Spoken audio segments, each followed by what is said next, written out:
Why isn't this working? Come on. I know you can work. Come on, what is wrong? Oh.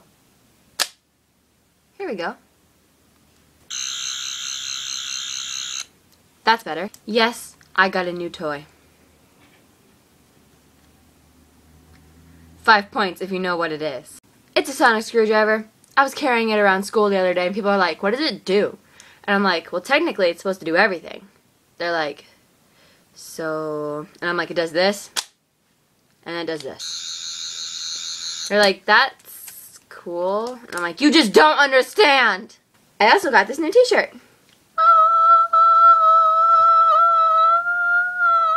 Feel free to be jealous. Okay, so now to what I'm actually going to talk about. Okay, so I'm going to talk to you about the Rugrat theory. This is how it goes. Angelica is a small child with schizophrenia. She imagines all of the babies around her. Chucky died in a car accident with his mom years ago, which is why his dad is always stressed out and anxious. Tommy was a stillborn, which is why his dad is always in the basement making toys for the son that he never had. Phil and Lil were aborted. That is why they are twins. Angelica can't know if it was a boy or a girl, so she imagines the same personalities but different genders.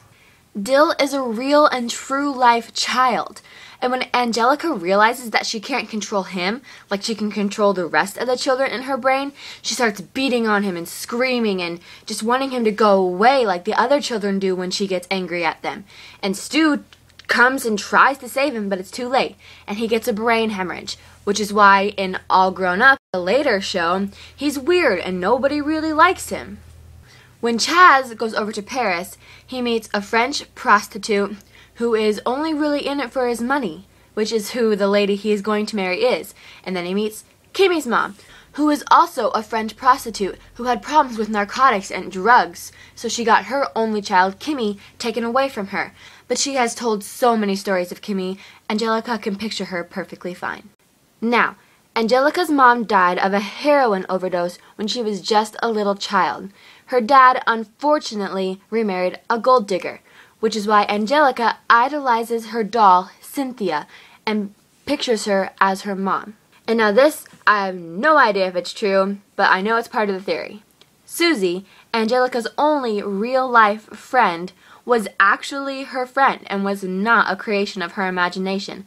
She played along with Angelica's thoughts and imaginations to make her happy. In high school, Angelica died of a drug overdose just like her mother had before her. Susie later became a psychiatrist and teamed up with Nickelodeon to create the Rugrats. So, what do you think? I mean, I don't know if someone just had a lot of time on their hands and decided to just think this whole plot theory thing up, or if that's how Rugrats actually came to be a Nickelodeon TV show. I kind of hope that's actually how it happened. I mean, that sounds really bad because if Angelica was a real person, that Angelica, if she was a real person, she had to have a horrible life, and the people around her must have had horrible lives, and that would be horrible, but I kind of hope it is real. I don't know why, it's so interesting and I'm so fascinated by the concept. Let me know what your opinions are on it, either in the doobly-doo or in video response. And I really hope I didn't just ruin your childhood. I feel so much cooler than I really should right now.